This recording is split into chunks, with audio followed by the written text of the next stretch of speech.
Secondary infertility, that is நம்மளுக்கு ஏற்கனவே ஒரு பேபி இருக்காங்க, பட் ரெண்டாவது குழந்தைக்கோ ஈவன் மூணாவது குழந்தைக்கோ ட்ரை பண்ணும்போது திரும்ப we are having trouble in getting pregnant, delay in getting pregnant அப்படிங்கிறது தான் செகண்டரி இன்ஃபர்டிலிட்டி. And this is quite a shock to many couples. ஏன்னா ஒரு பேபி இருக்குங்கும் போது எல்லாமே நல்லா தான் இருக்குது, proven fertility in both the பார்ட்னர்ஸுங்கும் போது இது ஜென்ரலி நம்ம ஆன்டிசிபேட் பண்ணாத ஒரு விஷயம் அப்படின்னு தான் சொல்வேன். But unfortunately it is very common and நிறைய பேர் நாங்கள் இந்த மாதிரி பார்க்க தான் செய்கிறோம் in our day to day practice.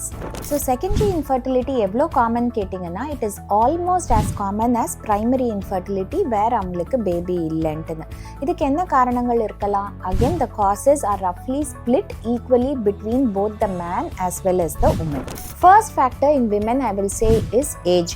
Because as we have already said, women we are born with a set number of eggs, and வயதாக ஒவ்வொரு வயதும் கூடும் போது நம்மளுக்கு quantity of eggs which are present in our ovary and அதோட தரம் or குவாலிட்டியும் reduce ஆக தான் போகுது. and this is biological aging, அது நம்ம ப்ரிவென்ட் பண்ணவே முடியாது. So if we have left a long time period, first childbirthக்கும் second childbirthக்கும், age can be a definite important factor which is preventing us from getting pregnant again. Next is looking at your tubes and structurally உங்களுக்கு uterus and tubesல எதுவும் problem இருக்கா அப்படின்ட்டுன்னு. So after the first childbirth, there are certain microorganisms which can cause pelvic inflammatory disease, that is நம்மளுக்கு uterus tube சுற்றி இருக்கிற அந்த pelvic tissue எல்லாம் infection ஆயிருந்தால் this can cause scarring and blockage of the fallopian tubes. Or நம்ம first ப்ரெக்னென்சிக்கும் இன்னொரு ப்ரெக்னென்சிக்கும் நடுவில் அபார்ஷன் ஏதோ ஒரு காரணத்தினால வேண்டாம், அந்த சூழ்நிலை சரியா இல்லைன்னு சொல்லிட்டு நம்ம ரிப்பீட்டட் அபார்ஷன் சேர்ந்து repeated D and C where we are scraping the lining of the uterus செஞ்சிருந்தால் தென் அந்த யூட்ரைன் லைனிங் நம்மளுக்கு அஃபெக்ட் ஆகிறதுக்கான வாய்ப்புகள் உண்டு. One more important factor I will want you to take care about is weight gain. நம்ம ஊரில் பார்த்தீங்கன்னா காமனாக when we see after marriage both the man as well as the woman சட்டுன்னு சொல்லிட்டு within a short span of time period weight ஏறிடுறாங்க. But women பொறுத்த அளவுக்கு especially in pregnancy weight gain ஆகிறது குறையாம வித்தவுட் அடிக்வேட் கேப் அவங்க next ப்ரெக்னன்சிக்கு plan பண்ணும்போது அந்த எக்ஸசிவ் வெயிட்டே can cause certain factors like உங்களுக்கு இரெகுலர் பீரியட்ஸ், எக் வளர்ச்சி சரியாக மாதம் ஃபார்ம் ஆகி ரிலீஸ் ஆகாமல் போகிறது, ஆனோவுலேஷன், பாலிசிஸ்டிக் ஓவரிஸ், இந்த மாதிரி பிரச்சனைகள் எல்லாம் அது தூண்டி விடுறதுக்கான வாய்ப்புகள் உண்டு. When it comes to men, as I have already said, causes roughly split between the woman and the man. So man பொறுத்த அளவுக்கு reduced testosterone levels, which is the major male hormone which is important for sperm production. இது எதனால குறையிறது again with age. அவங்களுக்கு வயதாக மென்னுக்கு especially over 40 years there is a reduction. Obesity again over வெயிட்டாக இருக்கும்போது உங்களுக்கு ஈஸ்ட்ரஜன்கிற ஹார்மோன் தான் கொஞ்சம் கூடுதலாக செக்ரீட் ஆகுது தேன் நார்மலுங்கிறதுனால உங்களுக்கு ஈஸ்ட்ரஜன் டெஸ்டோஸ்டெரான் ரேஷியோ இம்பேர் ஆகிறதுக்கான வாய்ப்புகள் உண்டு. If the man had some infection in between which led to a swelling of his testicles, ஆர்கைட்டிஸ்ங்கிற ப்ராப்ளம் இருந்திருந்தால் அப்போது அதில் ஸ்பெர்ம் ப்ரொடியூசிங் செல்ஸ் அஃபெக்ட் ஆகி அதனால நம்மளுக்கு ஸ்பெர்ம் குறையறதுக்கான சான்சஸ் உண்டு.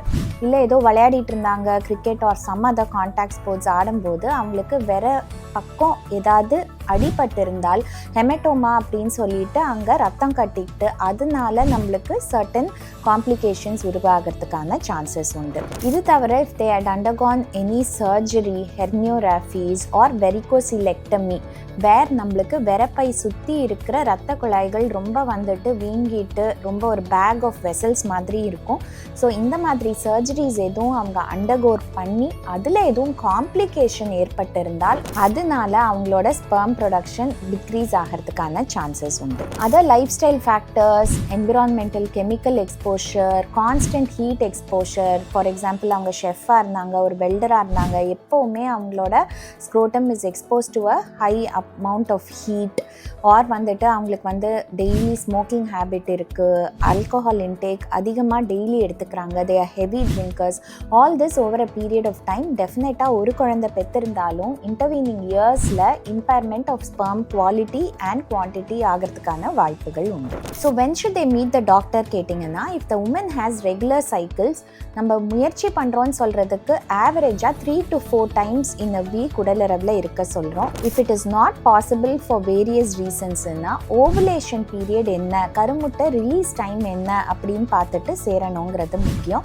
நீங்கள் for a period of about 6 months to 12 months இந்த மாதிரி முயற்சி பண்ணியிருந்தீங்க, ஆனாலும் ப்ரெக்னன்சி அச்சீவ் ஆகலைன்னா it is better to meet the gynaecologist and take few basic டெஸ்ட்னு சொல்வேன்.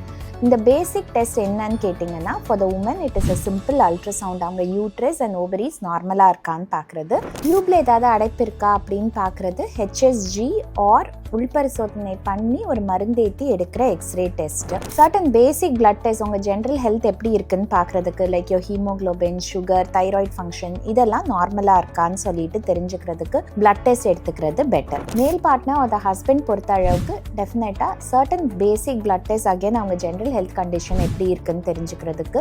And the most important test always remains a semen analysis. அது பண்ணால் மட்டும்தான் அவங்களோட sperm quantity, quality as well as motility moment வந்து நல்லா இருக்கா இல்லையான்னு சொல்லிட்டு தெரிஞ்சுக்க முடியும். ஸோ இந்த டெஸ்ட்டோட ரிசல்ட்ஸ் பொறுத்தும் உங்களோட கிளினிக்கல் ஹிஸ்ட்ரி, உங்கள் ஏஜ், எவ்வளோ நாளாக நீங்கள் முயற்சி பண்ணுறீங்க, வேறு ஏதாவது பிரச்சனைகள் இருக்கா, இதெல்லாம் பொறுத்து தான் உங்கள் doctor will be able to advice உங்களுக்கு ஏதாவது ட்ரீட்மெண்ட் தேவையா இல்லையா அண்ட் என்ன ட்ரீட்மெண்ட் உங்களுக்கு பொருந்தோன்னு.